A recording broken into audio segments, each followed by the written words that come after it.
கோவக்காய் ஃப்ரை. வாணலியில் எண்ணெய் வச்சு கடுகு கருவேப்பிலை போட்டு கோவக்காயை கட் பண்ண கோவக்காயை அதில் போட்டுக்கோங்க. கொஞ்சம் உப்பு போட்டுக்கோங்க, கொஞ்சம் மஞ்சள்தூள் போட்டுக்கோங்க.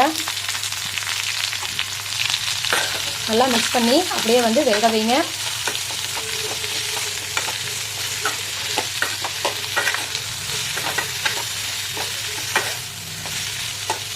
எண்ணெயிலே நல்லா வதங்கிருச்சு. இந்த டைம் வரமிளகாத்தூள் போட்டுக்கோங்க, கொஞ்சமாக போட்டுக்கோங்க, அப்புறம் ரொம்ப காரமாயிடும். இப்போ இதெல்லாமே நல்லா மிக்ஸ் பண்ணி விடுங்க.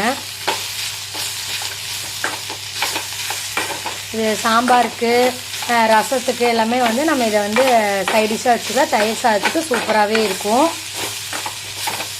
இன்னும் ஒரு 2 நிமிஷம் இருந்து வதக்குனிங்கன்னா கோவக்காய் பொரியல் ரெடி ஆகிடும்.